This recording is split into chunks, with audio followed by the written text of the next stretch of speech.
Every day for years, a doctor comes to Jin and asks the same question, and every time he gets the same answer. My feet hurt. Jin had long since come to terms with what had happened and had stopped looking for an answer to the question. Why him? He spent a long time trying to figure out why it was happening to him. But soon there was no strength left for that either. The only thing he's left with is sympathetic stares and monthly insurance payments from the government, and the cruel reality that he's half paralyzed due to an accident. Even though he couldn't feel his legs, the pain in them never stopped for a second. The doctors said it was phantom pain and that he should just accept it. And this is all the result of an unfortunate accident caused by a drunk driver. It was a very ordinary day for the genie. He stopped at the convenience store as usual to buy himself some food and some snacks for the movie that he wanted to see tonight. The only thing that made that day different from the others was the horrible accident Jean was in. On that fateful day, Jean's luck ran out forever, and it seemed like it would never come back. Jean may have gotten used to not being able to walk, but he couldn't deal with the horrible pain, and every day it got stronger and stronger. Sometimes Jin would wake up in the middle of the night because it felt like his legs were being cut off. This pain has taken all the joy out of Jean's life. He takes an incredible amount of painkillers every day, but even they don't always work. They say God only gives us the trials we can handle. But Jin would rather die. You can't do much with a half-paralyzed body. That's why Jin became very interested in reading. The story he'd started reading last week had consumed him. When he read books with happy endings, he was really happy. These stories comforted him on sad days like today. In them, he found his salvation. But the book he was now reading was different, in which a magician named Aiden destroyed everything in his path. When he was victorious, he chose to create a new world. Aiden ended the old cruel world and created a new one of his own choosing. The magician erased all people's memories and created new memories for them to live happily ever after. You'd think that ending would be pretty good. Except Aiden destroyed the world and deceived all the people. The story was written pretty lousy, but the plot was interesting. But the ending of the whole story kept the genie in suspense. He still couldn't understand why Aiden did what he did, why he had chosen to destroy everything and create it all over again through deception. When Jin finished reading the book, he realized why the ending hurt him so much. He felt like the ordinary guy in the Aiden book, the one who had been destroyed and plunged into lies. As Jin fell asleep, he prayed for one thing, that his suffering would finally end, so that he could be happy. While sleeping, Genie saw something strange. He dreamed of a game window, which said that the story of the magician ruling the world had begun. It made the genie wake up in a cold sweat. Such unrealistic oddities are possible because of the large amount of medication. But when Jin woke up, he still couldn't remember what was written in that game window. But after a moment, Jin realized he no longer felt pain.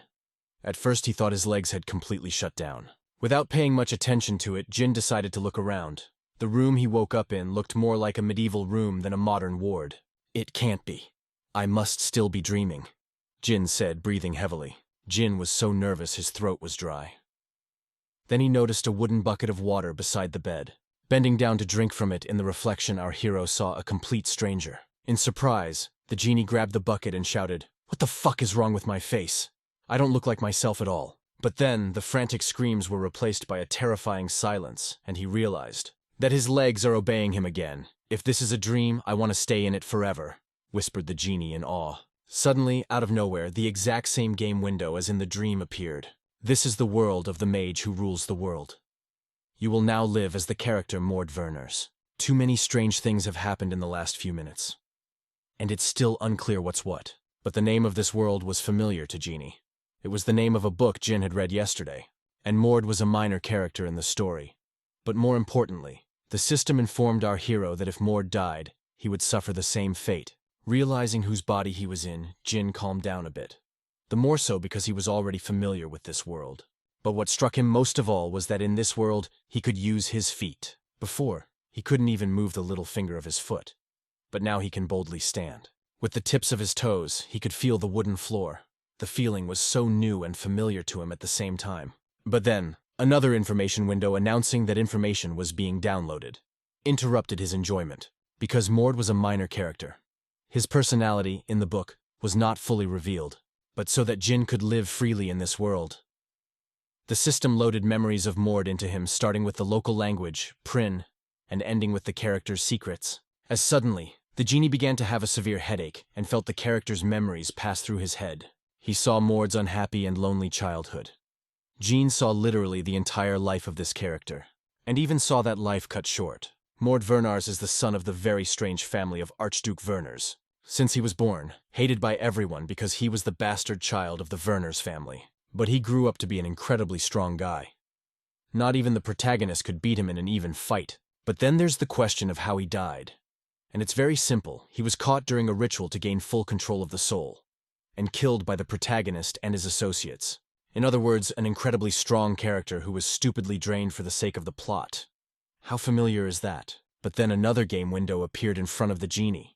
It said that if he could prevent the destruction, the genie's wish would be granted. It's not clear what kind of destruction we're talking about, but most likely refers to the destruction of the world. In other words, Jin has to save the world instead of the protagonist who ends up destroying it.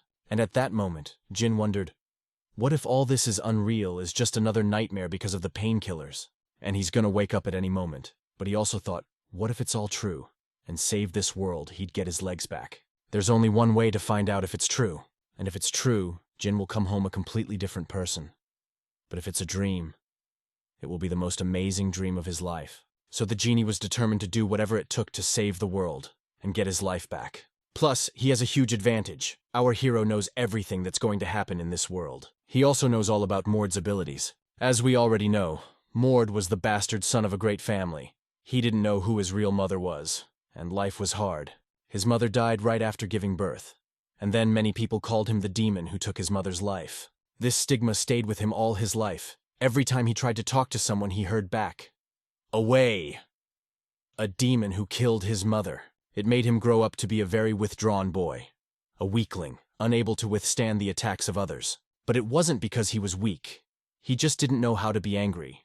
The guilt of his nickname ate away at him every day. But one day, a turning point came in his life. Members of the Vernars family are awakened at the age of 15. It's called the awakening of new blood.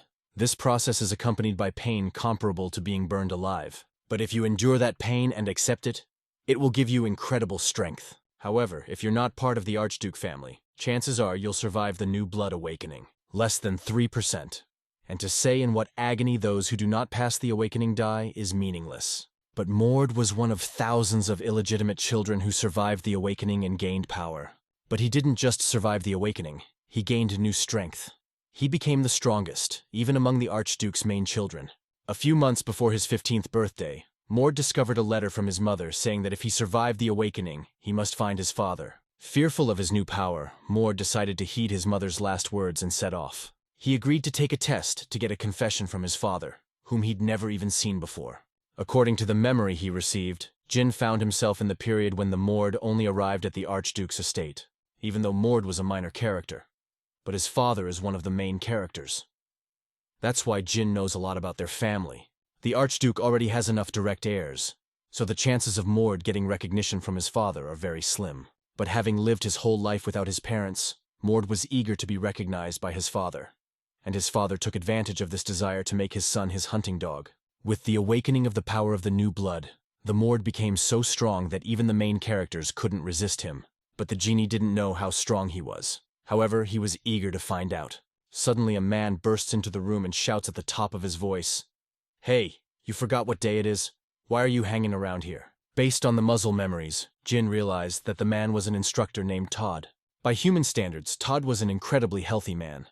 But our hero, even at such a young age, was bigger. To the instructor's shouts, Jin replied, "Mr. Todd, something is wrong. Why are you shouting like that?" It took the instructor a few seconds to realize that the muzzle had changed. His speech had changed, and even his eyes had changed. But he didn't have the time or desire to look into all this now. After all, today was test day.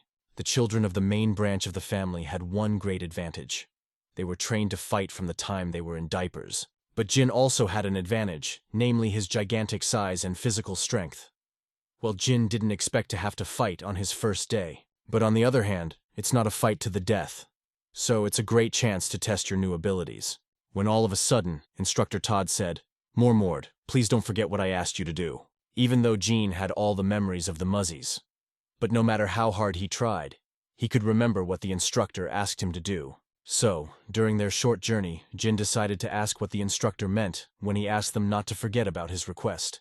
Turning around, Todd said in a voice cold as ice, "Don't say you are the son of the Archduke." It was about the unspoken rule about children out of wedlock. But that doesn't make any sense because the rumors have already spread. A short time later, Todd led Jin to the training area, where he would apparently be undergoing today's tests. The guys Jin met there looked much older than the students.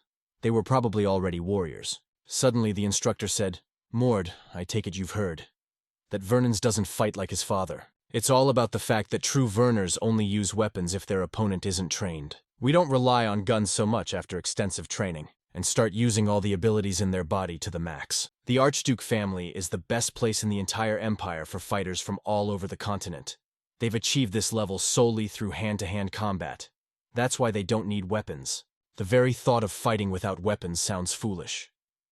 But there is no weapon in the world that can withstand the Archduke's power. That's why, before he met the Duke, Todd brought Jin to the training ground to find out what he could do and how to proceed. Now Jin will have to fight with a warrior named Vinz. The result of this fight will determine the future of our hero. He needs to prove that he really belongs to the great Vernos family. Before the fight, Vinz said, "You're really 15, your face is childish, but your body is of incredible size. I wonder whose son you are." Jean knew that in addition to Muzzies, there would be other illegitimate children. It's not just the Archduke who's having a mistress. Now we must concentrate on the fight. Only by force can we achieve freedom. In this world, there is no strength without strength. It would be nice if the genie could just go somewhere where he wouldn't be disturbed, but I think in this case he simply has no choice. It's more accurate to say he has only one choice. Fight to the end, and show what he can do and what he deserves. Enough foreplay, it's time for the fight. Despite his enormous size, our hero also had a very impressive speed. And in a battle that will determine your entire future, you must use every talent available. Even though Jin's attack speed was incredibly fast, but Wan's was able to dodge his uppercut. But speed wasn't the only thing that surprised the warrior. For some reason, Wan's thought Jin couldn't fight. But he was wrong, and that mistake could cost him dearly. To be honest, Jin didn't expect to be able to do that. After all, in addition to his abilities and muscle memory, his skills had also survived. In the real world, Jin used to do Thai boxing as a kid, but gave it up because of his weak body. But he still had the moves and techniques. And combined with the incredible body of the Muzzies, Jin took it to a whole other level. Wan's tried his best to block our hero's punches, and in the end, he retreated. The warrior said, "Mord, you lied, and when you said you didn't know how to fight." But all Wan's heard back was, "I don't know how to fight. Why would I lie? That can't be true. You have as much as a professional fighter," added Wan's. The warrior was well aware that in hand-to-hand combat, it was almost impossible to win against our hero because of his superior strength, but he wasn't going to stop fighting. Wan's decided to test Mord's strength by using a crushing blow with added magic. When the other warriors saw this, they complained about his arrival. After all, Mord was still a child. A blow like that could kill him, but Instructor Todd ordered Vance to keep fighting. He was sure Jin could take the blow. Besides, the instructor himself was curious about what our hero had learned. In the meantime, Wan's was getting close enough to the genie to strike. Seconds before the warrior's fist would have reached its target, Jin returned. After that, Wan's was confused. After all, no one had ever dodged his blow before. Taking advantage of his opponent's confusion, Jin said, "I think it's fair if I hit you with mana as well." And Jin's attack was much more successful than the Van's because it achieved its goal. Those who saw it were truly shocked and horrified at the same time. It's incredibly difficult to use mana during combat, and even the direct descendants of the Archduke need years of training. But Jin was able to do it the first time. And that Jin just wrapped his hand in mana. He created an extension of his hand through mana. In other words, it's one of the most complex and powerful forms of mana use in Melee. This is the first time in history that a rookie has ever defeated a ranked fighter in his first fight. After that fight, he was called crazy. When suddenly Jin turned and said, "Instructor, I don't know how to control my power. I'm afraid I'll kill him if we continue." But that was a complete lie. Jin perfectly sensed and controlled all the mana flows in his body. He could manipulate it any way he wanted. Todd was in a tricky situation. After all, he had to test Jin's abilities by pushing him to the limit. But from the looks of it, even he can't stand up to Jin. Because if he tries to push him to the limit, it's not like he'll survive. So Todd made the decision to stop the trials, so that no one would get hurt worse. And then he decided to find out from our hero why he decided to lie about never having fought. To which Jin replied, I wasn't lying, honestly. I was never trained in this profession, but only observed from the sidelines. You want me to believe this nonsense? You used mana.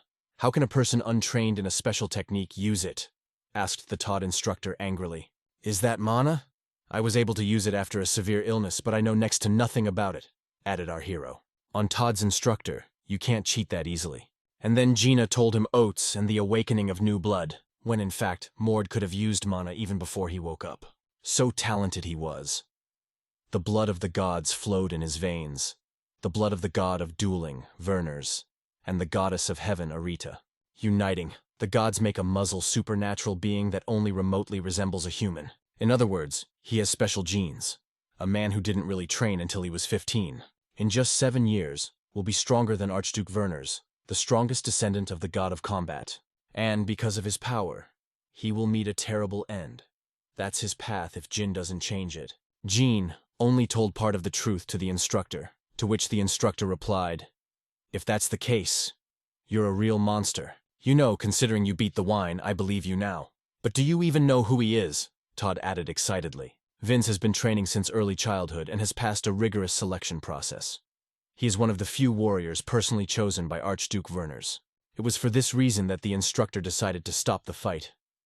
After all, Jin had passed the test with a score of 200 out of 100. Jin, of course, was glad that he had passed the test on excellent, but he did not understand what it was for and what to do next. 3 levels of military training are accepted in the Archduke family. Typically, after a trial that Jin just passed, you get level 1. By meeting certain conditions, you can advance to the next levels. And if you pass all the challenges in the last level, you can officially become a professional warrior. But it's not an easy test. Few people pass it, and some even die. Then, Jin decided to start at the first level so as not to attract too much attention. Here was surprised by this decision. Wind Jin was already able to pass the exam now and become a warrior without much difficulty. He justified his decision by the fact that he lacked the knowledge of the basics, which he could get by going through all the levels gradually. Todd still didn't understand that decision, but it was Jin's choice, which he accepted. As the instructor left, he said, "Have it your way. We're done for the day. Soon I will send someone to tell you all about the first level." After passing the challenge, Jin home to rest properly before tomorrow. And then our hero wondered, did the real Mord go through all this too? The book did not tell us how exactly Mord became the strongest warrior of the Archduke. On the other hand, it makes sense because he's a minor character. The book only stated that the Archduke was trying to get the most out of his illegitimate son, with the ultimate goal of using him as a living weapon. Still, it's interesting how he handled this ridiculous test. Mord was beaten as a kid, but he couldn't fight back, which means it's more likely that he was just beaten at the trial and sent to the first level. I think it was at this point that Jin began to realize why he got this character. In the real world, Jin was the exact opposite of Mord. He always got into fights for no particular reason, at the slightest sense of injustice. But Mord was different. His mother's death must have made him that way. It was because of this injustice that Jin wanted to save this world from destruction so that Mord could finally feel happy. The one who collects all the fragments of the world, which, like pieces of a puzzle, contain the essence of the universe, will be able to become the supreme. In the original story, Mage Aiden gathered all the fragments of the world and became a being that rules both the world itself and everything in it. But what happens when a true madman gets absolute power? That's right, he destroys everything. After gaining infinite power and literally becoming God, Aiden killed not only his enemies, but also his friends. This is the story of Aiden's confrontation with his enemies for the right to destroy the world. But Jin knew he had come to this world to change everything, and stop Eden from destroying the world. Maybe Jin is the only person who can do that. There are several continents in this world, on which several principalities are located, and the family of Archduke Werners rules one of them. Their castle rising in the very center of the principality, it was as luxurious as royal castles in other states, and their academies for training warriors are located on the outskirts of the castle grounds, in the 3rd region. From this day forward, Jin, like all the students, would be living in the first-level dormitory, which was not far from the academy. The academy's training halls were larger than most universities' dormitories, which was to be expected from the great warrior family. When suddenly there was a terrible rumble in the carriage Jin was riding in. It was like an earthquake. But the guy sitting next door calmed him down, telling him that it was the sounds of 3rd-level students practicing. In the near future, Jin will often hear such sounds. After all, One warrior of the Werner's family has the strength of several dozen people. After some more time, Jin finally arrived at the training camp for the first-level students. At the entrance, our hero was met by a man who introduced himself as Level 1 Instructor Haynes. When he saw our hero, Haynes said, "You're Mord, aren't you? And since you're here, you didn't do well on the test. You're in pretty good shape, though." "That's not quite true, Mr. Instructor. I beat the wino and passed the test perfectly," replied Jin proudly. Haynes heard about it from Todd's instructor, but thought it was a joke. But if it was true, he didn't understand why our hero had decided to go to the first level. Jin told the same thing he told the Tadu instructor, that he wanted to learn the basics of mana use and hand-to-hand combat. Haynes couldn't believe that someone without any training was able to defeat wands, but he couldn't deny the students' training, so he invited the genie to come inside. Jin thought that even though he had gotten to the first level, the students here were strong enough since they wanted to become Werner's warriors. But what was his surprise when Haynes introduced Jin to the other students, who turned out to be ordinary kids. Even though they were the same age, Jin looked like a giant in front of them. Maybe he should have gone straight to the third level, although it's pointless to think about it. You can't change your mind. For normal kids, learning to control mana is incredibly difficult. But Jin has undergone the ritual of awakening new blood and already has mana control, so it should be easy for him. Usually, 3 levels of training are used. The first is to find enough ether crystals, then put them together to create mana, but these 2 stages Jin has already passed. And lastly, the third step, the basic elements of mana control, such as enhancing all senses. But Jin can easily handle this stage too, so he can already go to the second level. He just needs to learn a few hand-to-hand combat moves. But be that as it may, don't underestimate the first level. Since Jin has never been trained before, he needs good basic training to use his powers properly. Jin asked the instructor to watch the hand-to-hand combat class for a bit, after which they continued to familiarize themselves with everything. After familiarizing Jin with all the rules, Instructor Haynes began the lesson on awakening and controlling mana. And after only 10 minutes, Jin had already achieved a result better than many third-level students. During the lesson, Jin was able to curb the incredible flow of his mana, making it completely controlled, something not many people are capable of. Even Instructor Haynes couldn't boast complete control of his mana.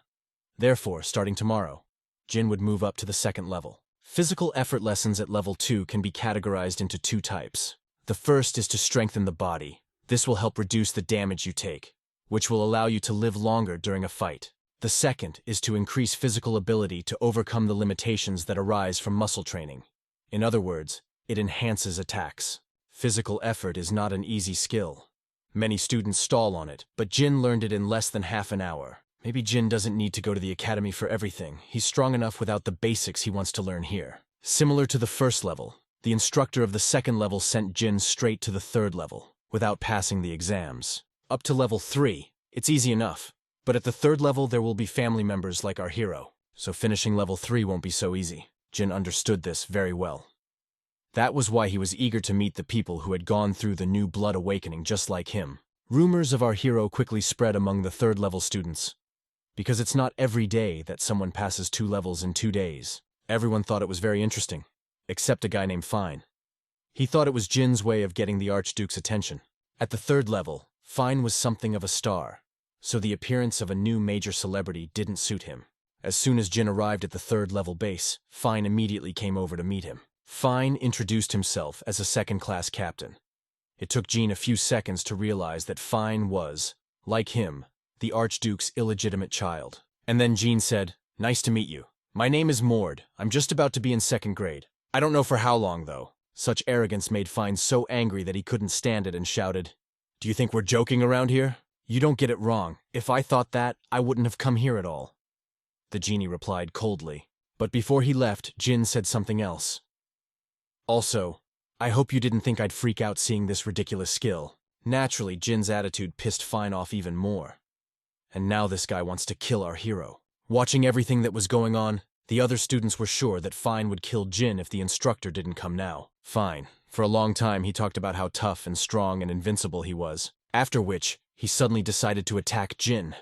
His speed was much faster than anyone Jin had fought before. Even wands didn't have the strength and speed of Fine. A moment later, at the place where our heroes were standing, there was an explosion and a cloud of dust rose. Everyone around here was convinced that the Fane had wiped our hero out. But when they were settled, everyone around them froze in amazement. Jin stood as if nothing had happened, but Fine lay on the floor curled up in pain.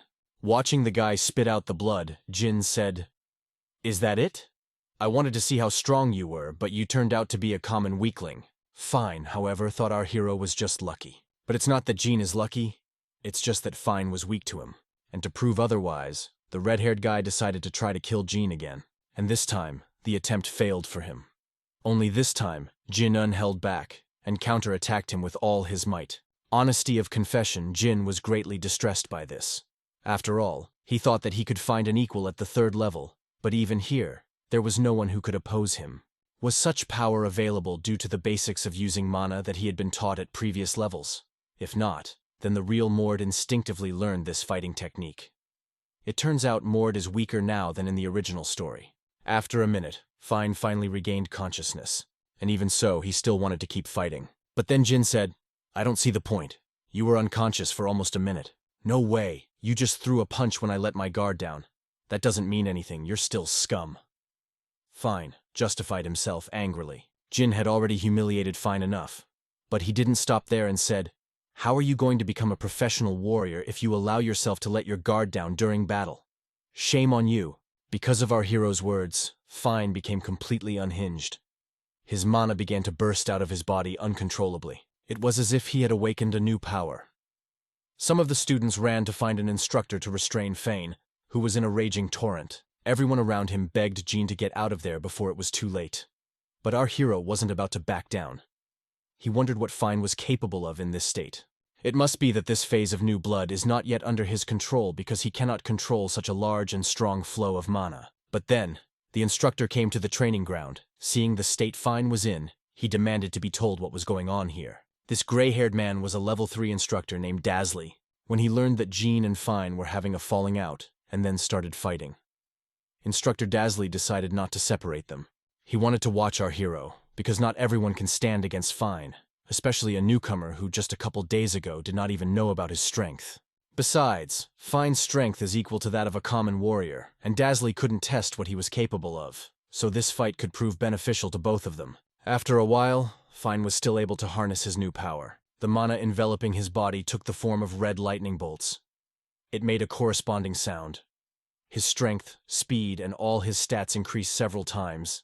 Now you could say they're on the same level, because Jin also uses this skill. An advanced skill that allows you to use your body or weapon as a vessel to increase your energy potential. This skill is called Body Momentum, and it's only available to the descendants of the Archduke. This attack is fundamentally different from what Fine has used before. If Jin gets hit by it, he might not survive it. After missing the first time, Fine didn't stop. He lightningly redirected his entire stream of power towards Jin, and just as lightning fast, he thrust his mana-filled fist at our hero's head, even though the attack was extremely fast and strong. But it was very obvious, so simply putting his hand forward stopped Fine. Jin used his opponent's speed against him. As time passed, the effect of the new mode began to diminish, and with it, the speed and power of the blows. Jin was able to dodge his blows without much trouble. Seeing the confusion in Fine's eyes from the failed blows, Gina decided to take advantage of it and counterattack him. Instructor watched this fight with incredible delight, because he did not expect that the newcomer can stand against the Fina and, in addition, to snap back. But after a couple minutes of intense combat, Fine's aura had completely weakened and he was already exhausted. This would have stopped the fight, were it not for Fine's nefarious nature, so Gina decided to see it through. One incredibly powerful uppercut to the solar plexus should be more than enough. From that blow, Fine felt his organs explode, but a couple of ribs were broken. Watching the blood pouring from Fine's mouth, Jin said, "Sorry, I really tried not to overdo it, but I guess it still hurts. If I hit you one more time, you're gonna die. I'm sure you realize it yourself, that's why you're running away," replied Fine. "Okay, then I'll stop dodging. I felt sorry for you, but you're getting on my nerves more and more by the minute, and it's time to end it," Jin added. The guy was sure he could take out our hero with one punch. Gathering what was left of his strength, he sped toward Jin, hoping he could finish him off. This time, the explosion was much bigger and louder, and instead of a cloud of dust, there was a real thunderstorm. As Jin had promised, he didn't dodge the punch. Instead, he just grabbed his fist. I guess body momentum isn't much use if your opponent is much stronger than you. Like Jin said earlier, he's tired of this fight, and he would like to end it quickly. So after immobilizing his opponent, Jin also decided to use the impulse kick. At that moment, Fine finally realized that he had gotten himself into a fight that he would never win. This time, no longer holding back his strength, Jin beat the hell out of Fine. Instructor Dasley couldn't believe his eyes. He had just witnessed the strongest student of the academy defeated by a newcomer, and yet he had trained many illegitimate children in his lifetime. But even the most talented couldn't make up the difference in strength with his direct descendants. Today, Jin proved once again in the last few days that he has the right to bear the name of monster.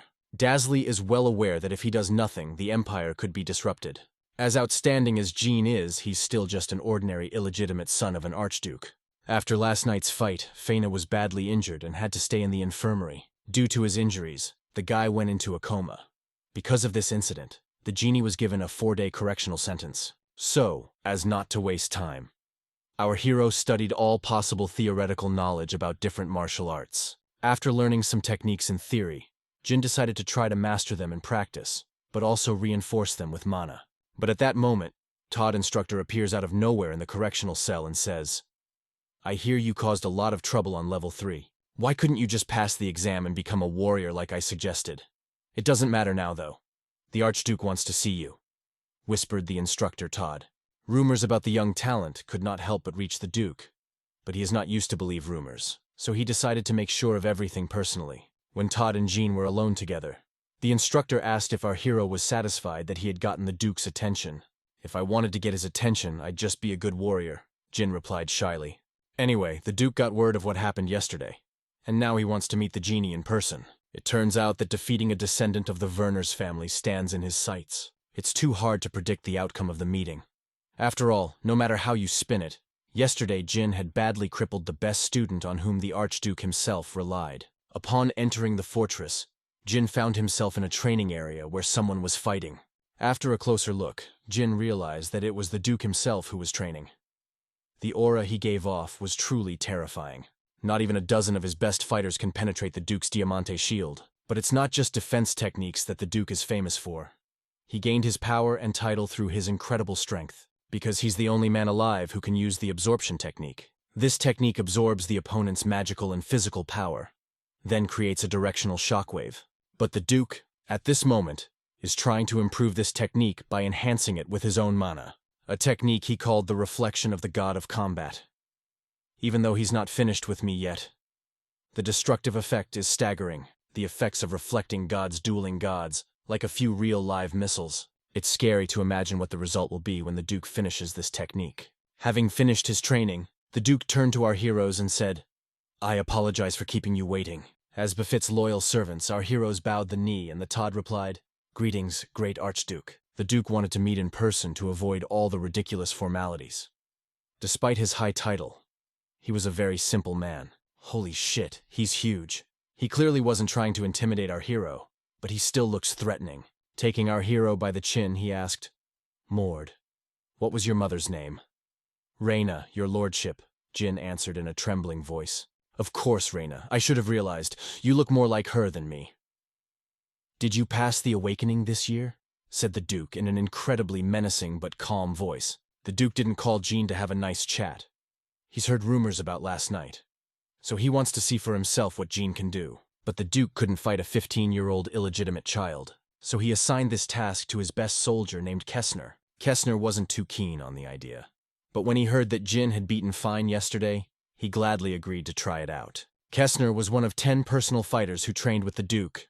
He was the strongest among them, though the Duke would not admit it. Before the battle began, Kessner offered the genie the choice of any weapon, but our hero refused, in a way that really surprised the warrior. Jin did not hide the fact that he simply does not know how to handle any of the weapons, so he prefers hand-to-hand combat. But this way, it's even more interesting, because in hand-to-hand combat, the Kessner is only slightly inferior to the Duke when compared to the others. Long conversations were not their style, so without thinking, they started the fight. From the very beginning, the Kasserer took the initiative, but nevertheless acted very careful, for he fights with the child. He was quite fast, as one would expect from the Duke's personal warrior. But the Jin surprised him too, because he could dodge attacks without using mana. It took a few more blows for the Kesser to realize that Jin was on a completely different level than the rest of the Academy's students. And then, he decided to increase his strength a bit, causing Jin to end up missing one punch. But even after that, our hero looked pretty confident. When Kesser saw that, he activated his mana streams and said, I like you. I corner you, and you don't give up. Well, then I won't hold back. Seeing his opponent use mana, Jin realized that he was fighting against a direct heir of the Verns family. After Jin had awakened in the body of the Mords, he had never fought at full strength, but in battle, against the Duke's direct heir and one of his finest warriors. Jin will have to show what he can do. It has to be said that their mana power is at about the same level, with a slight bias towards Kesser. Seeing this, the Duke couldn't contain his emotions and shouted, "Ha, this is interesting." But Kesser wasn't just surprised. He was completely defeated. The newcomer, who had no power at all a few days ago, now possessed the same mana as him, who had spent his entire life training. Mord has never, under any circumstances, used his full power. After all, he's been accused of killing his own mother all his life. It must have been a terrible sense of guilt that just wouldn't let him show what he was capable of. But Jin, he wasn't a muzzle. Wasn't going to hold back his power. Instead, he wanted to show you to the world. After our heroes have activated their mana flows, their fight will be on a whole new level. Kesser, even without mana, was extremely fast, even faster than many who use mana. But right now, its speed is unbelievable. There's no way the human eye can keep up. He can't dodge such high-speed attacks, but he can block them with no problem. When he saw that his blow left only light scratches on the genie, Kesser said, "Now I see why the Archduke was so interested in you. The rumors were true, but that doesn't change anything." Before Jin could realize anything, the Kesser hit him again, only this time much harder. Even Jin's flawless block didn't hold up. Perhaps the Kesser was using the doubling strike skill. Seeing that the Genin was confused, the Kesser decided to attack him again. But before he did, he said, "You're good, no argument. But you still have a lot to learn." It's the first time Jin's ever lost to anyone. Now he realizes how big the difference between them is. Seeing Jin fly a few dozen meters away, Kesser said, "Hey kid, are you alive in there? I haven't even started yet. Don't disappoint." After such a powerful attack, Jin was still able to fight. But he was in a very difficult situation. His opponent, even without using the momentum technique, could easily finish him off. Jin was well aware that he couldn't win by defending forever. So it was time to go on the offensive. After the missed punches, Jin's speed slowed down considerably, but he wasn't in a hurry to reveal all his trump cards. Jin wanted to hit the Kesser at least once, for starters, even though Jin had never studied hand-to-hand combat. He could practically fight a Kesser on equal footing, but the lack of experience began to take its toll as the strength slowly wore off. And because of that, Jin started taking too big of a swing before he hit. Even so, Jin still managed to block his opponent's attacks. When suddenly Kesser said, "You are certainly talented, but your fighting skills are too weak, so you don't have to try to block my blows. I know I lack experience, but still I was able to anticipate your next move." Jin replied enthusiastically and counterattacked the Kesser. "Wait, that's not just a punch. There's something special about it." Jin combined double kick with another technique and stole Kesser's skills. And the block was just a normal decoy. The warrior couldn't believe it, that some 15-year-old kid could learn his skills so quickly. "I guess you're not so hopeless to learn a new skill so quickly. And if so, prepare for an exciting fight." Collecting the mana in his hand, said the casseroler, "It looks like he's decided to use the impulse after all." Now Jin has no choice but to pull out all his trump cards. But then the Duke intervened and ordered us to stop. The thing is, the Duke didn't see the point in continuing this fight. He'd already seen everything he wanted to see. The Duke was as amazed as everyone else at how strong Jin was, even though he had only recently undergone the rite of awakening new blood. Moving closer, and without saying a word, the Duke simply took a momentum ball, an advanced version of the momentum technique, and launched it at Jin. It usually leaves no trace of people, but in the mountains it makes holes right through. But that's not the case with the genie. He was able to grab the Duke's pulse ball with his bare hands, but no matter how strong he is, his body can't yet handle such limitless power. The only thing left for him to do is to use the power of the new blood. But at some point, Jin began to feel his body begin to control that power. The fight with Fane wasn't wasted. He's actually weaker than Jin, but that's not the point. He realized during the fight that you can block impulse control with more than just brute force, but also with his mana. However, Jin's mana level wouldn't be enough to block Duke's technique, so he decided to use his momentum and response in return. And then there's a small chance that Jin can repel Duke's pulse orb without using New Blood Awakening. The Duke was incredibly pleased with what he saw. The Duke also valued intelligence in addition to brute strength. Mord turned out to be far more talented than Jin could have imagined. He can take one look at someone's skill and instantly have it down to the last detail. When it was over, the Duke approached the genie and said, "As expected of my descendants, you did much better than I thought you would." Since Jin had fulfilled all the conditions of the test, the Duke offered to let him choose his own reward. Usually when warriors are given a choice, half choose a chest of gold that many can only dream of, and others choose a mentor for training. But Jin was different, especially since he had his own purpose in this world. He must reassemble the fragments of the world before he can do so. He must do this to prevent the world from being destroyed. After remembering where these fragments of the world were, Jin said, "I want to visit the grave of the god of combat." There are places in this world called dungeons. Like any dungeon, they are dangerous places filled with monsters. But the dungeons of this world are different because they are signs of the destruction of other worlds. In other words, a dungeon occurs at the intersection of worlds, causing paranormal things to happen inside. Most dungeons intersect with the world of demons, and the monsters of this world are usually from dungeons. However, the tomb of the god of combat where Werner's is rumored to have appeared has nothing to do with crossing over to other worlds. And unlike everyone else in this world, Jean knew that that's where the fragments of the world were. Such a strange request confused the Duke a little. For a few minutes he just stared into Jin's eyes in silence. But then he asked why, of all the awards, he chose this one. "I heard there were traces of the Werner's god. I want to see where my kind began," Jin answered without a shred of doubt. Kesser, as well as the Duke, Jin's request was very disconcerting, because the tomb of the dueling god is where the ceremony is held for the direct descendants of the Duke who have reached the age of awakening. Kesser considered this request a challenge. For the Duke's direct descendants, he believed that a genie should not visit this place. Seeing the displeasure on the warrior's face, the Duke said, "I know what you mean, but this has happened before. The thing is, only the direct descendants of the Duke can enter this dungeon. But there have been a few cases where illegitimate children have entered this dungeon as well. But that was a long time ago. The thing is, Kusar was also a bastard child, so he had never been in this dungeon. And all his life, he had been striving to get into this dungeon, which was the reason why Jin's request had caused him such a flurry of emotion. After weighing the pros and cons, the Duke refused to fulfill Jin's request, as he was not yet a trained warrior. However, he promised to fulfill this request once Jin had attained the status of a true warrior. After finishing the Duke's inspection, Jin and Todd left the training ground to get some rest. When the Duke and the Kesser were alone, the former wished to hear his warrior's opinion of our hero. Despite everything, Kesser was sure Jin was hiding something. He felt that Jin was not giving his best during the fight with him. The Duke also took notice. But what amazed him the most was that our hero was able to block his orb of momentum. Plus, the fact that Jin learned a new complex technique on the fly is noteworthy. But that's nothing compared to how amazing his mana is. Jin doesn't have full control over his powers yet, but his mana level is close to perfect. All of which makes the Duke wonder about the true origins of our hero. For Jin is on a par with his own son. And then there's the look. There was absolutely no ambition in Jin's gaze, and all the descendants the Duke had seen before had tried to get him recognized. As suddenly, a crazy smile appeared on the Duke's face and he said, "Mord, you're all over your mother." The next day, Jin arrived at the level 3 training camp. Soon, there will be a selection of 5 descendants who will be allowed to visit the tomb of the god of combat. Kesser will definitely go, so there are only 4 places left. Besides, we mustn't forget the Duke's words. Jin needs to become a warrior as soon as possible. The tower bells have rung 3 times, which means it's time for training. And today's session will be conducted personally by Instructor Dasley.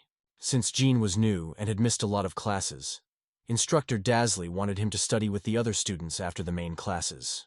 Those were the instructor's conditions for Jin to participate in his training. Suddenly, Instructor Dasley yelled, "Stop interrupting, you arrogant idiot!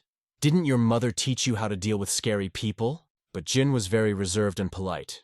He just wanted the instructor to do his job correctly. But then the instructor could not stand it, and pushed our hero with all his might. Grabbing Jin by the collar of his shirt, Dasley said, "As an instructor, I am ordering you to, for the rest of today's class, run around the practice area.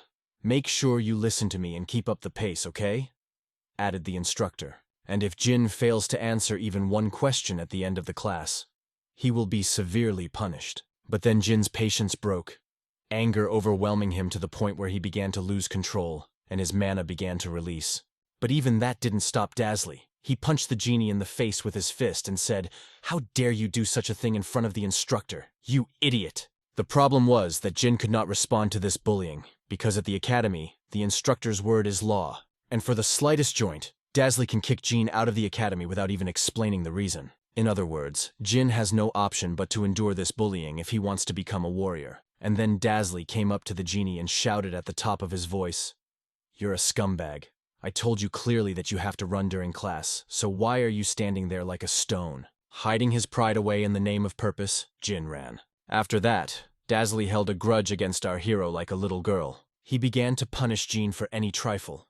That shoelaces tied wrong, that blinked at the wrong time. In general, it came to absurdity. The power the Duke had given him had robbed the instructor of his common sense. Dazzly is a terrible person if he thinks anyone doubts his authority at all. He punishes without a shred of pity, calling it training. That's why no one can stand up to him. It is only through the power and fear of the students that Dazzly controls the third level. But most of all, the instructor paid attention to our hero. The first time they met, Jin knew they weren't going to get along, while the other students were studying. Jin was constantly following the instructor's stupid instructions. Jin believed that Dazzly could teach him something useful, so he kept his cool. The evening of the same day, the instructor spent reflecting on our hero. By his punishments, he wanted to calm our hero's violent temper. After all, his punishment would have broken anyone, but not Jin. The guy calmly followed all the orders and still acted quite arrogant. At least it seemed so to Dazzly. To the extent of his nasty temper, Dazzly couldn't just let it go. He swore he would break Jin at any cost. The next morning, Jin said he wanted to take the warrior test. Of course, Dazzly wasn't happy about the decision. He wanted to torture our hero some more. But Jin had already decided he wanted to take the exam. "Shut your mouth, and listen when your elders speak. You have not yet learned everything a warrior should know," shouted the instructor angrily. "I don't know what you're talking about, but I think some people just don't want to train me properly," replied Jin. In this situation, the Dazzly instructor had almost all the trump cards, because without his approval, it's virtually impossible to pass the exam. However, Jin requested the so-called spirit god of the duel, the spirit of the god of dueling. This is the sacred practice of dueling by the Werner's family. All who respect the law and authority have a violent tradition. Whoever is stronger is right. The god of battles gives the true warrior his blessing. Thus, if you decide to determine who is right and who is wrong, the truth will remain with the winner. To refuse this fight would be to admit defeat. But most of all, the instructor now wondered how Jin knew about it. It doesn't matter. According to the law, Jin has the right to challenge the instructor to a duel. And our hero wants to use this right to prove that Dazzly is not worthy to be his teacher. Legend has it that Werner's Ross, the god of dueling, was unaware of his potential.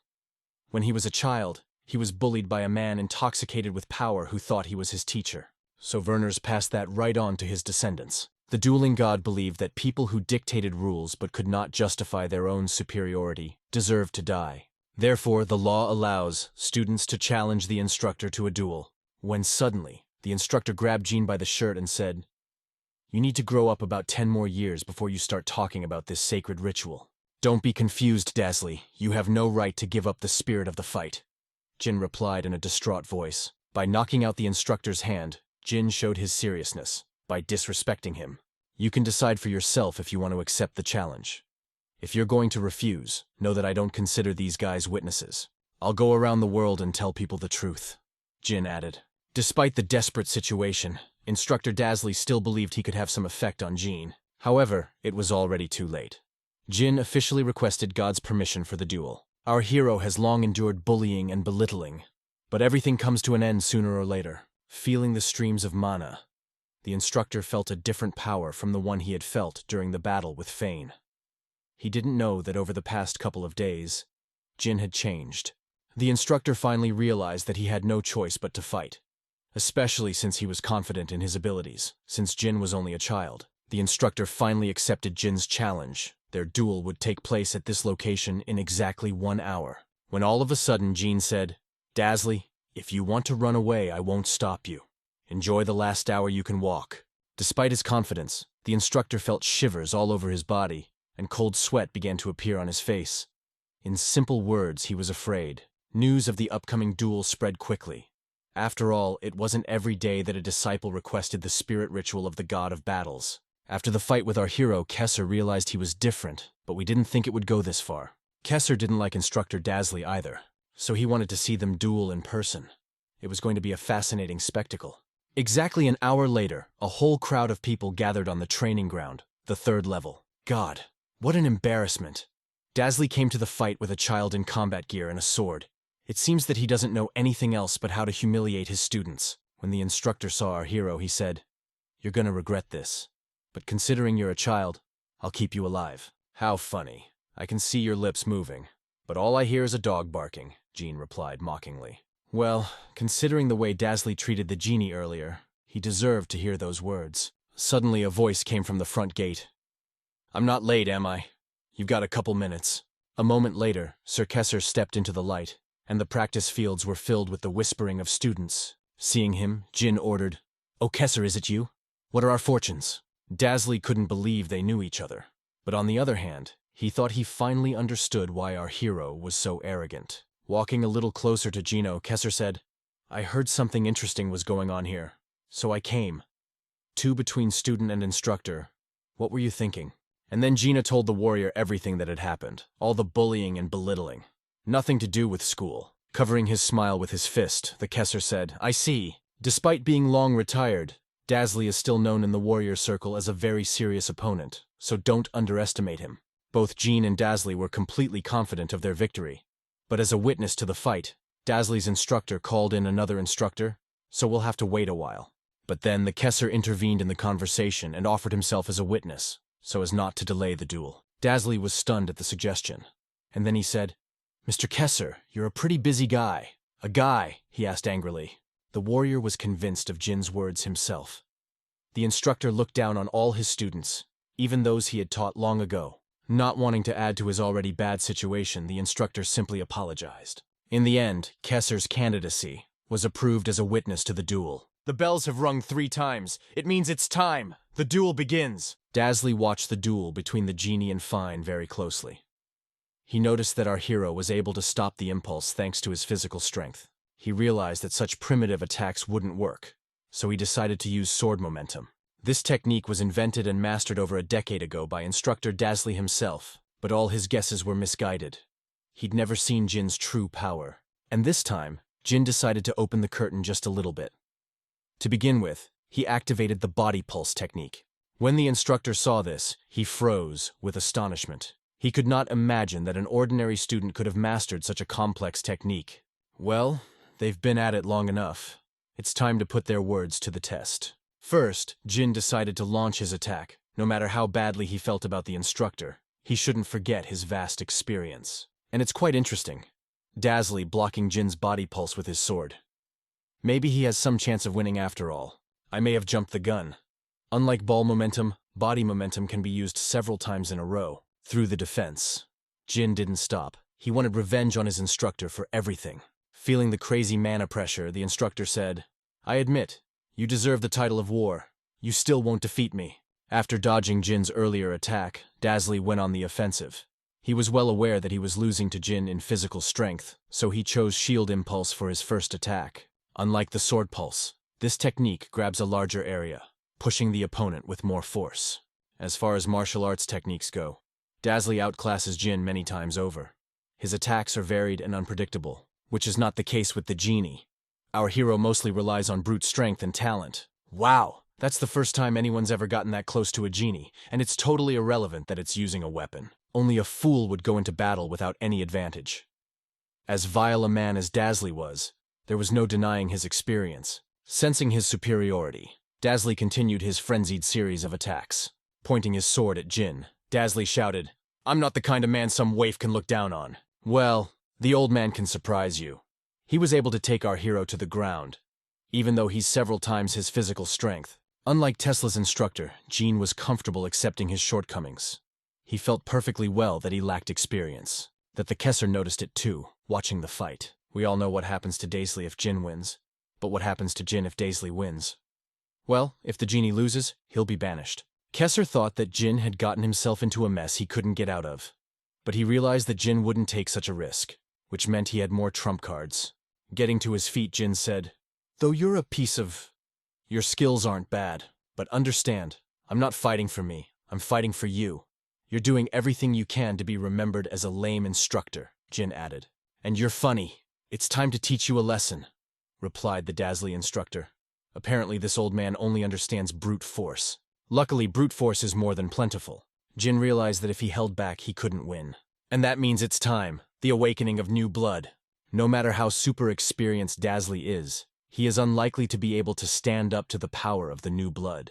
It's the first time Jin has fought in this state, so it's going to be hard to contain his strength. It's possible that Jin might inadvertently kill the instructor. But he knew what he was getting into when he agreed to the duel. When they reach the age of 15, members of the Werner's family can harness the power of the new blood. However, many stop using powers to increase their mana supply, allowing them to amass incredible power in an instant. But the one who manages to perfectly master this skill will gain incomparable power. You now. Kemser realized what this was all about. He had a hunch, but he wasn't sure about it. After all, few people could use such power at such a young age. Among the children, was considered the most talented, but even he took 4 years to master this power. And the genie! It only took 7 days to wield the power of the new blood ideally. Dazzly realized that he couldn't win, so he had to survive this fight.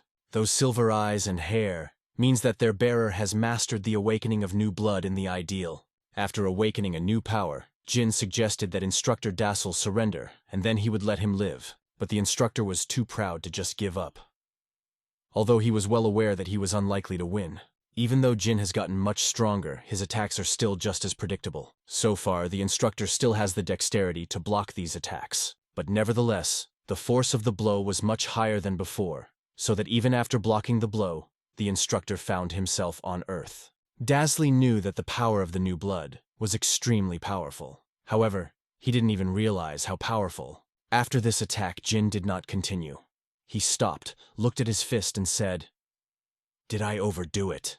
I was just going for a light punch. Yeah, didn't believe it was restrained so-and-so." He thought those words were meant to make him even angrier. After Jin's previous attack, the instructor's left shoulder was broken. But despite that, he wasn't going to give up. He believed that his vast battle experience could surpass the power of the new blood. Dazzly realized that if he wanted to win, he had to fight with the intent to kill Jin. Surprisingly, even with his heavy equipment, the old man was able to dodge Jin's lightning attack. Still, Kessler was right when he said that Dazzly had no equal in combat techniques. In just a few minutes, their fight took on an absolutely insane tempo. Both fought at the limit of their strength, because they realized that their future depends on the result of this fight. Old Man showed an incredibly spectacular and strong fight. But he forgot about one nuance. In the Werner's family, the body is the strongest weapon and the toughest armor. For a new blood, the momentum of a sword will be like a mosquito bite. Jean, intent on giving the instructor a selfie of herself getting punched to show how huge the difference between the two is.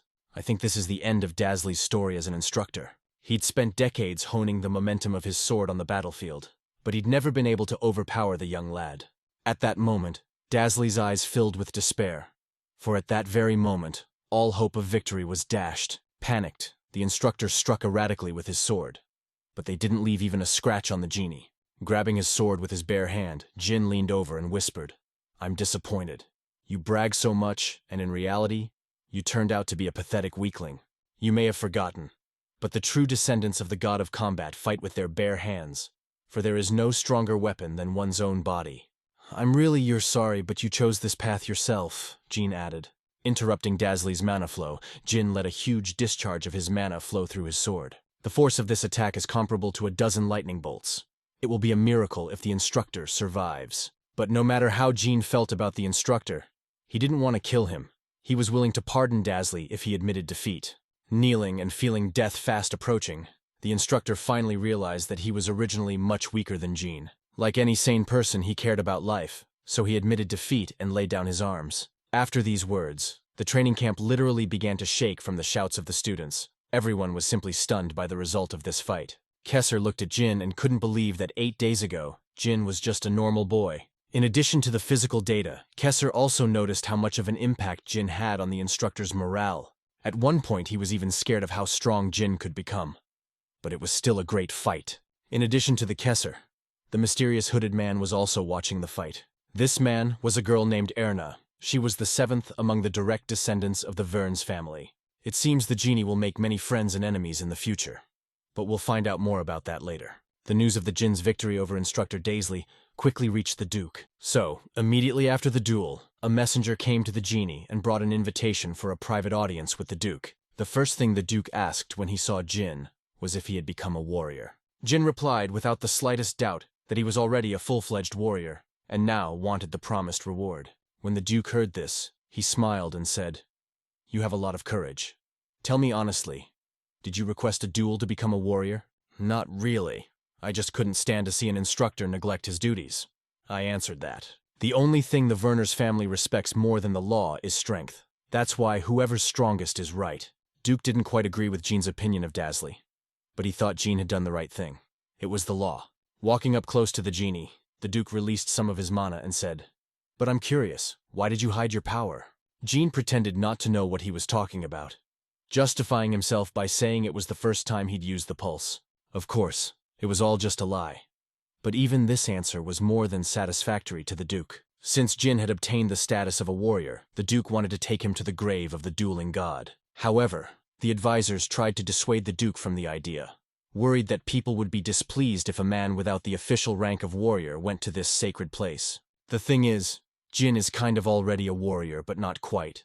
He still has to go through the rite of passage. But the Duke quickly made it clear that he didn't need any advice, and his decision was unchangeable. The Duke is a man of his word, and if he has made a promise, he will keep it. Duke still can't figure out what exactly Jin wants to find on the dueling god's grave, but nevertheless, he allowed the genie to visit her. Is the passage to the tomb of the dueling god. It is behind this door that Jin can find the first fragment of peace. Entry is strictly one person at a time, so whatever trouble Joe gets into, no one can come in and help him. Dungeon turned out to be much bigger than our hero thought. He knew that it was under the Duke's castle, but he could not think that it would be like this. Before Jin entered the dungeon, the Kesser said, "I think you deserve it. Try to come back alive." Well, this is the moment the genie has been longing for. The aura of this dungeon was so strong that it was hard to even stand next to it. According to the myth of the Duchy of Vernars, the god of combat never died. He fulfilled his destiny in human form and left this world to become a deity in heaven. The Werner's family gave the name to the grave themselves, and it has a very different meaning. Is actually where the remains of the human form of the dueling god lie. 7 years from now, Aiden could find the fragment inside this dungeon, and for that, he would need help. But Jin came here to avoid that. All right, that's it. No more beating around the bush. It's time to move on. But what he saw shocked Jin. The dungeon he found himself in was very different from the description in the book. Most likely this difference from the original story is due to the fact that Jin got here 7 years before the events. There are 6 major roads within this dungeon, but the book only talked about one road. Every path has its own seal. You just have to find it. The seal shall be a stone statue showing fragments of the dueling god's life. After being in this dungeon for a few minutes, Jin noticed one thing. Everything around him looked unrealistic. It looked more like an unfinished computer game. As a friend behind him, Jin heard a strange sound resembling footsteps, turned around and saw right in front of me a giant hellhound in this dungeon. This monster is something like a guard. A moment later, another dog appeared out of the darkness. Jin suspected that something like that could happen here, but still hoped it wouldn't. Hellhounds, very dangerous monsters. Before killing their victim, they will tear it apart long and slowly, then burn the remains. But with his current level of strength, these monsters are nothing to a genie. In one fell swoop, Jin killed 2 hellhounds at once. Trusting his intuition, Jin took one of the 6 suggested roads. And after some time, Jin found the first seal. Here sealed the victory of the god of the duel over the young Ethan. Jin didn't come here to see the local sights, he wanted a piece of the world. In the book, the fragment was kept in a statue, the god of jousting himself. It's interesting that the god of dueling defeated Ethan at the age of 10 now. It is clear why all his descendants are so huge. To get the peace fragment, the genie had to go into New Blood Awakening mode. That's what you think.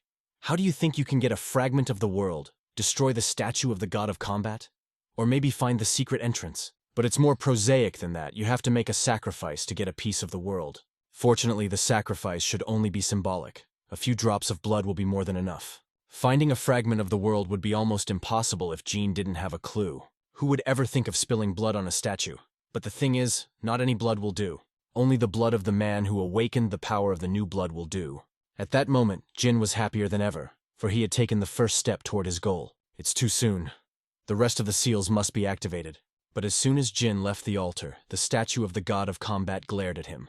Well, the path to the next altar was more difficult.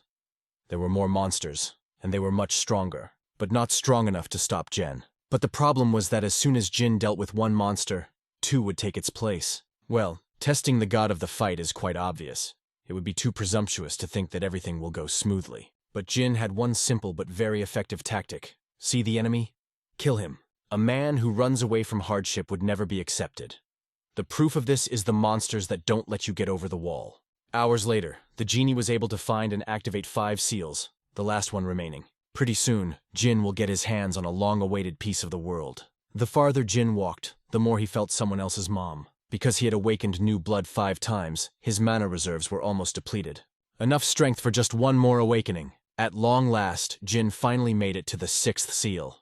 This time, the statue is much bigger than usual. It's not even going to be that easy to climb, when suddenly, the blissful silence was replaced by a terrible rumble. And the cause of this noise was a huge blue ogre that appeared out of the void. Like all the monsters in this dungeon, even a warrior with sword momentum would have difficulty with this monster. Jin had heard that ogres had a lot of mana and a body like a human with level 1 physical enhancement. A direct hit from this monster means instant death, and even a fortified body is unlikely to be able to handle it. Jin didn't really want to check if that was the case. So he decided to just dodge his attacks. But this was a very unusual ogre. These monsters are usually less than 4 meters tall. This one is over 7 meters tall. And despite its enormous size, it was quite fast. But constantly dodging would not defeat the monster. So Jin waited for the right moment and went on the attack. He punched and punched the monster without ceasing. But due to his low mana reserve, his attacks became slower and weaker over time, which allowed the monster to grab our hero and toss him to the ground like a lightweight pebble. As a result, Jin had over 10 broken bones and many internal organs were seriously damaged. Apparently, defeating a blue ogre with momentum alone is unlikely to work. Therefore, the genie had no choice but to enter the new blood mode. This time, the ogre wouldn't get away with it. No monster had ever survived a warrior's strike in the new blood mode, and this monster was no exception. Jin just ripped its head into molecules. Our hero hoped he could win without much effort, but he was too presumptuous. There's a reason why this dungeon is open to direct descendants of the family who have reached the age of 15. It looked like knowledge was really important, so Jin decided that as soon as he got out of here, he'd start learning everything from the beginning. This time, the god of combat statue was different, lower than the others. But why is that, if Duke Werner's is 2.5 meters tall? Jin didn't pay much attention to it, and sprinkled his blood on the last seal. At that moment, a fragment of the world should have appeared, but for some reason, nothing happened. In the story, by activating all seals, Jin is supposed to take possession of the fragment, but apparently he did something wrong. He may have forgotten to do something with the previous seals, so we'll have to go back to each one. But then, a voice came from behind me. I thought we'd make them a lot hotter later. Would be sad if you just walked away, the voice added. Jin turned around and saw the flesh and blood god of the duel in front of him. Jin decided to go to the tomb of the god of the duel because he remembered that Aiden had found a fragment of peace here. However, he couldn't even think that the statue of the god of combat would come to life. Naturally, Jin was suspicious, thinking it was just another test of the dungeon. But to get to the bottom of it all, Jin wanted to know more about the man. But all he heard back was, "I like your attitude." "How old are you?" Being hostile, Jin released the rest of his mana and said, "I was the first to ask. Who are you?" But the old man only smiled and exclaimed, "Impressive." For some unknown reason, Jin felt threatened, so he decided to reassure himself and hit this old man. But the old man grabbed Jin by the arm and said, "Take your time, child," after which he threw him like a rag. Jin couldn't believe what just happened. He was thrown like a baby in new blood mode. Well, even at that, the old man didn't stop there. Hitting Jin, he punched the wall behind him. The force of the impact was so great that Jin was literally on Earth in an instant. Fortunately, his body was able to withstand such an attack, but if it continues like this, Jin won't be able to withstand it for long. Our hero thought it was another monster, because a minute ago he was a statue, but now he was facing a living person. It was strange that Jin hadn't realized that he was facing the god of combat himself. Seeing the bewilderment in our hero's eyes, the old man said, "I guess you haven't fully realized who I am. I am what the god of the fight left behind, his human shadow." I agree with the story, there were human remains in the dueling god's tomb. So this place is more suited to his human form than his divine incarnation. Jin didn't immediately guess that he was facing a dueling god, due to the fact that in history there were only stone statues and nothing like this. In reality, it seemed much more complicated than that. In these stone statues, God's pieces were stored, and with his blood, our hero awakened the god of the fight. The old man continued beating Jin, and with each blow his attacks grew stronger. He was only doing this for one purpose, to find out how strong his descendants were. So far, other than disappointment, he had gotten nothing out of this battle. But Jin's nerves were not enough for long. Waiting for the right moment, he decided to counterattack. That was the result the old man wanted. He wanted to fight his descendant full force. After dodging the dueling god's hook, Jin quickly walked to his rear. Wanting to end the owl as quickly as possible, Jin decided to use the pulse ball technique he had learned while fighting the Count. Caught his opponent, he managed to hit right on target. But expectantly, this technique did not do any significant damage to the god of the fight. Feeling superior, Jin made a serious mistake, for which he was instantly punished. After throwing our hero once again, the god of combat shouted, "Only weaklings like you use such tricks. What's going on right now isn't exactly a fight, it's more like a mockery of Jin. If God wanted a fight, he would have finished him off long ago. Now he's just playing with him. Even though the god fights at half strength, even the power of new blood isn't enough to win. If things continue like this, Jin will die soon." After a couple of minutes of beating, Jin's mana reserves were completely depleted. After that, the god of combat stopped beating him. Stepping back a little, he said, "I'm extremely disappointed. If I had done my best, you wouldn't be alive." But Jin wasn't going to stop. And in the rush of emotion, he didn't notice that the power to awaken the new blood had run out. "Damn it, are all my descendants so weak? I stripped you of the power of new blood in just a few blows." "Well, I think that's enough. I won't beat you to death. You'll die sooner or later anyway," added the old man. After convincing Jin that he was the true god of the duel, the old man asked to be addressed as Werners. Werners had seen many of his descendants trying to pass the dungeon, but only the genie had succeeded in awakening him. During a nice conversation, Gina told the dueling god that after his death, a war broke out between his sons over inheritance and artifacts. In the distant future, someone will find these artifacts among the ruins, and that person will become Aiden's assistant and help him retrieve a fragment of the world, but a genie in this world to avoid it. Suddenly Werner said, "You know what my awakening is about," to which Jean with full confidence replied, honestly and without a clue. "What? Why did you pour blood on the statue then?" Werners asked in surprise. Jin didn't hesitate to answer that he wanted a fragment of the world. But what made him tense was that when Aiden went through this dungeon, God didn't appear. Don't tell me the god of dueling only awakens when the blood of a direct descendant is poured on him. But on the other hand, it didn't matter much anymore, because the god of combat was already here. By the way, he had awakened to teach the divine blood enhancement to the descendant who awakened him. But it didn't make any sense. Why would he do it now? He could have just passed it on to his descendants. That's true, but there was one huge problem. The god of combat was not sure that all generations of his descendants would be able to reach a level that would allow him to train their descendants. The ability to use new blood is proportional to the concentration of blood in a person. However, generations change and blood is mixed, causing the proportion of the dueling god's blood to decrease. In other words, it would be difficult for future generations to use the power correctly. But with training, you can get to a certain level. The problem is that you still have to find someone who can be a teacher and pass on the knowledge. That's what the tomb of the god of combat was created for. It is a training ground for descendants.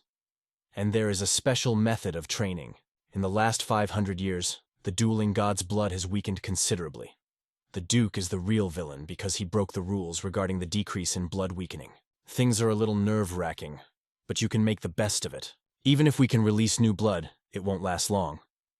It would take a lot of training to fully release the power. Realizing the level of strength one could gain while training with the god of combat, Jin decided to immediately agree. The point of this training is very simple. Jean and Werners will fight over and over again until our hero is stronger. After hearing this, Jin was a little disappointed. After all, he had thought that the god of the fight would tell him some secrets or mysteries. Seeing the disappointment in Jin's eyes, the god of fighting said, "What's with the face? That's how he learns to fight. I'll die before I learn anything." "My ribs are all broken," Jin replied. "What are you talking about? Do they hurt now?" Werners asked achidically. And the truth was, Jin felt no pain in his ribs. Before starting training, the god of combat told two pieces of news. The first was that while Jin was here, his mana would regenerate and his wounds would heal faster. And the other news is that Jin's opponent won't be him. But then the logical question arises. Who will teach him then? And then, behind Jin, there was a rumbling sound and someone burst out of the ground. When the cloud settled, Jin saw the guy in front of him. He looked a lot like the statue from the first seal. It was a 10-year-old god of the fight. For starters, it's the perfect competitor for a genie, because the fight fart made perfect use of the new blood's power in later years. He already had gray eyes and silver hair just like Jin's. As a friend, Werner Sr. said, "You've already seen each other, so I won't familiarize you. You are about the same level, so apply your maximum." But young Werner laughed and said, "It's a snot and can't take one punch. I mean, I know you're a strong man and all, but how can you look like that at 10 years old?" Sorry, I got a little off topic.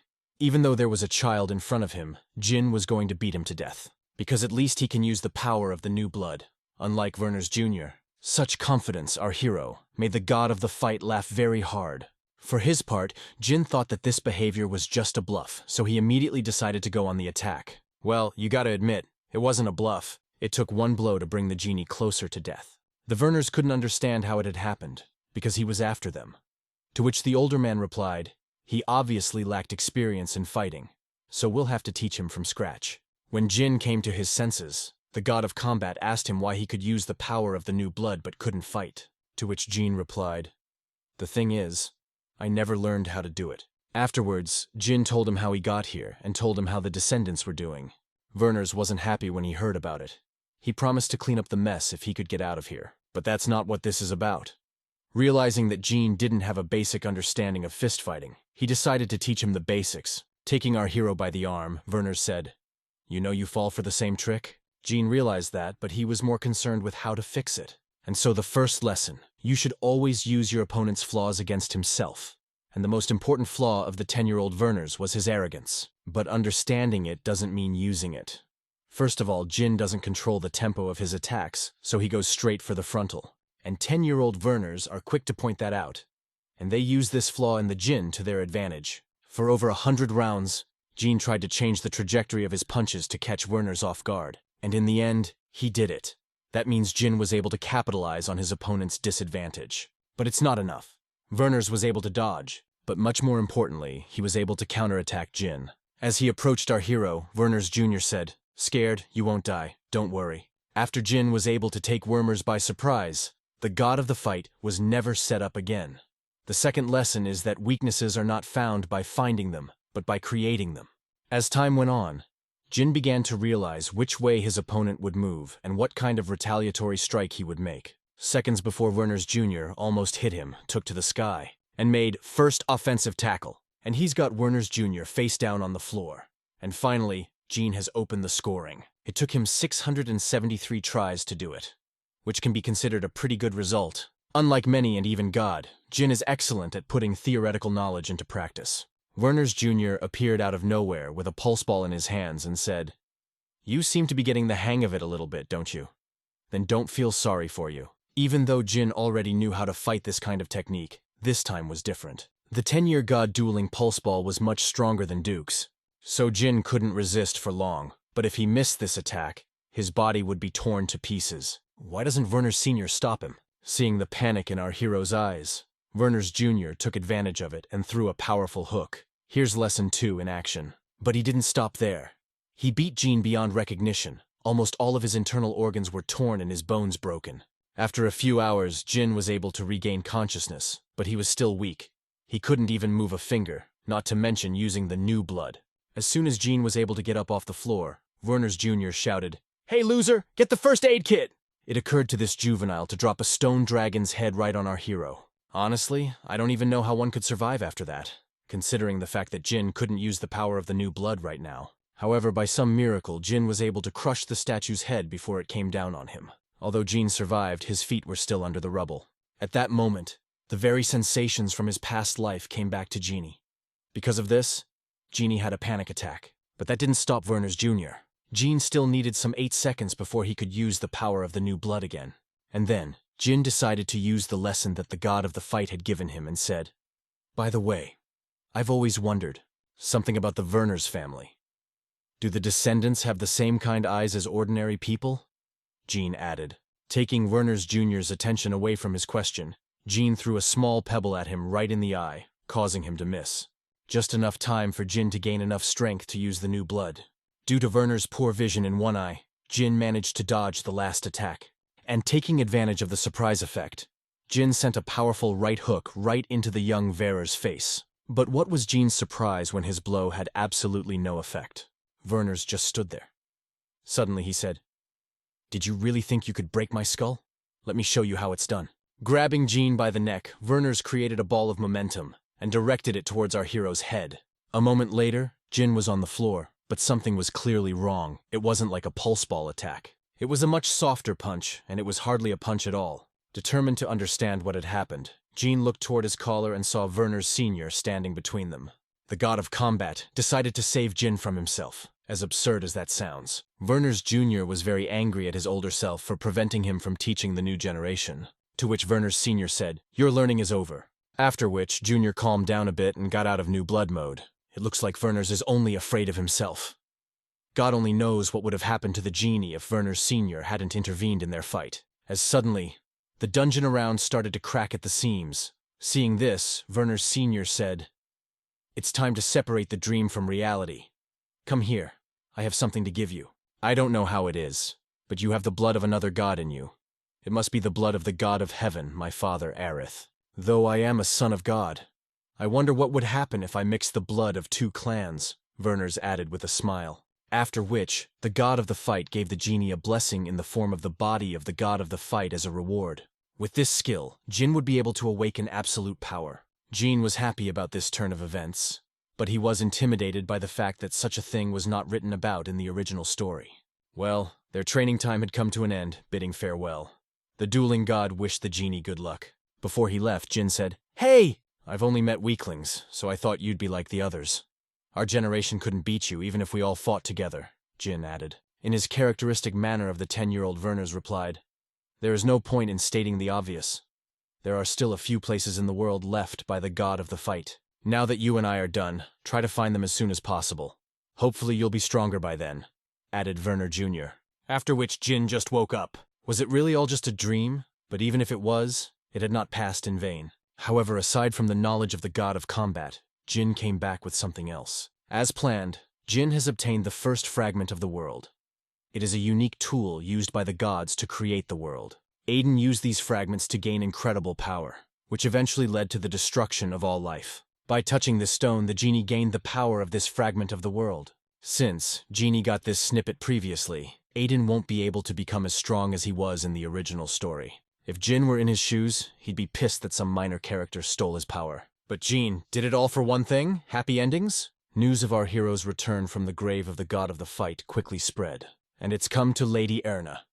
In case you've forgotten who this is the 7th child of the direct lineage of the Werners.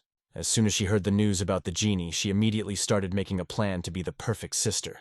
Unlike other families, only the Duke's children can inherit the Werners family. Other descendants of the direct lineage may also compete for the right to succeed him. Each successor gradually increases his power by gathering warriors. There are now 5 candidates who have entered into serious competition. 7th child Erna, 6th child Veden, 4th child Haran, 3rd child Dren, and Duke Arin. The news that Mord had single-handedly cleaned up the grave of the dueling god had not passed them by. I'm sure each challenger will want to win our hero over to their side to increase their chances of winning. Meet this guy. His name is Wyden, and he was the 6th child of the Duke. He wanted Jin for himself like everyone else, but unlike the others, he had a plan. After Jin returned, the Duke sent him to one of his castles in the First Region. The castle of the First Region is a place where only the richest people can live. Ordinary warriors tended to reside in the Second Region, but Jin was an exception. In addition, he was given 2 personal servants, like a true aristocrat from the upper classes. But none of that matters. Warriors can be divided into 4 ranks: normal warrior, intermediate warrior, advanced warrior, and superior warrior. Judging from their uniforms, these 2 were of the middle warrior rank. Taking out a huge scroll, one of the warriors began to read, "Mr. Murd, I have heard about you. It's amazing. I am convinced that your skills will be put to excellent use, so I suggest you become my warrior. I promise that you will be welcomed with open arms. With respect, Lord Dren." Read the warrior to the end. Having finished reading, the soldier said, "Be generally grateful to have received such an offer from the young master." "It's funny, who is this Dren anyway?" Jin asked in bewilderment. The whole thing was that there were many heirs in the story, and Jin remembered only those who managed to survive after 7 years. When they found out that Jin didn't know who Lord Dren was, The two warriors went off the chain and started shouting and drooling all over the place. But their cries were interrupted by a stranger entering the room, who said, "I hope you have heard of young Mr. Watton." This stranger was a guy who looked a lot like a Kesser. From the reactions of those two middle warriors, Jin realized that the Veden was the sixth child. Realizing the predicament they were in, one of the middle warriors said, "We were the first to arrive, so get out, or I'll make you get out." Pulling a wicked grin on his face, this guy said, "Get out? Then what? I'll accept any offers. If I win, I can teach our southpaw a lot. If you're not confident enough, you can tuck your tail and run to your master and tell him you're a loser," added the Veden man. So, as they were advised, these two ran off with their tails between their legs. By the way, that blonde guy's name is Walsh. He's strong, but he's a very unpleasant man. As he shook Jin's hand, Walsh realized why everyone was so eager to get him in their army. Skipping all the small talk, Jin said, "I know what you're here for. What can the Lord Wyden offer me? You're a rising star, so I have tons of suggestions. But what's the point? If I make you my master's subject at any cost, even if I have to break your legs," replied Walsh. Remember I said he had a very bad temper? Well, he's still pretty sweet with Jin. Apparently, Walsh wants to convince the genie with force, but that's even better. Genie will be able to see how the god of the fight has affected him. As is the rule, their bout will take place on the training ground. Before he started, Jin suggested that Walls choose a weapon so that the difference in their strength would be smaller. But even though Walls was not of the Werner's lineage, he wasn't much inferior to them in hand-to-hand combat. All because Lord Vedan taught him the technique of the impulse glove. I must say, Walls knows how to market his team. He knew that Jin had had a hard time defeating Instructor Dasley with the help of new blood, so he was sure that Jin wouldn't be able to copy his technique. But he didn't know that Jin had changed a lot since then. Shrouding his hands, gloved with momentum, Jin shouted, "You're going to stand there like an idiot. Or shall we start?" When Walls saw it, he said, "Impossible. How did you learn to do that in 4 days?" Approaching his opponent with incredible speed, Jin replied, "You that I will sit still?" With one powerful high kick, Jin threw Walsh back to the other side of the training area. After the fight, with the 10-year-old god of the fight, Walsh seemed to the genie just an annoying fly. But it's fair to say it's a pretty quick pestering fly. Jin was much stronger than Walsh had realized. Common sense told him that it was impossible to become so strong in such a short time. But that wasn't the end of it. Jin began to release a huge amount of mana. Seeing Walsh's surprised face, Jin said, "Too late to be surprised. It was just a warm-up." With each passing second, things got more confusing. Walsh realized that with that kind of mana, Jin would have easily defeated the Dasleys. Realizing this, Walls asked Jin why he hadn't put his best foot forward during his duel with the instructor. But Jin didn't tell the truth. Not because he was afraid, but because he knew he wouldn't believe it. I guess becoming this strong in just 4 days is really impossible. But there are 2 things that change everything. The first is the blessing of the god of the fight. Not only does it allow you to use power, but it also increases Jin's talent. Thanks to this, his physical stats and mana have increased significantly. The second is using a fragment of the world as a source of mana. Jin learned how to use thanks to the plot of the story.